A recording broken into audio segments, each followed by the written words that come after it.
కీర్తనలు 16వ అధ్యాయం. దేవా, నీ శరణు చొచ్చియున్నాను, నన్ను కాపాడుము. నీవే ప్రభుడవు, నీకంటే నాకు క్షేమాధారమేదియూ లేదని యెహోవాతో నేను మనవి చేయుదును.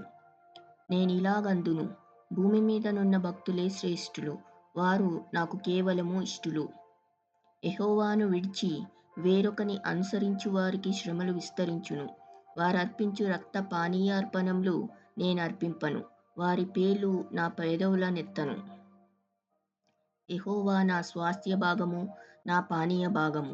నీవే నా భాగమును కాపాడుచున్నావు. మనోహర స్థలములలో నాకు పాలు ప్రాప్తించెను. శ్రేష్టమైన స్వాస్థ్యము నాకు కలిగెను. నాకు ఆలోచనకర్తయైన యెహోవాను స్తుతించెదను.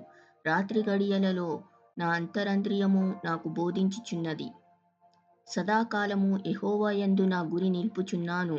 ఆయన నా కుడిపార్శ్వమందు ఉన్నాడు గనుక నేను కదల్చబడను.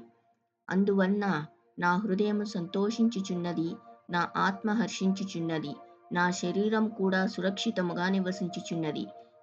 ఎందుకనగా నీవు నా ఆత్మను పాతాళంలో పెట్టవు, నీ పరిశుద్ధిని కుళ్ళుపట్టనియ్యవు. జీవమార్గమును నీవు నాకు తెలియచేసెదవు. నీ సన్నిధిని సంపూర్ణ సంతోషము కలదు. నీ కుడి చేతిలో నిత్య సుఖములు కలవు.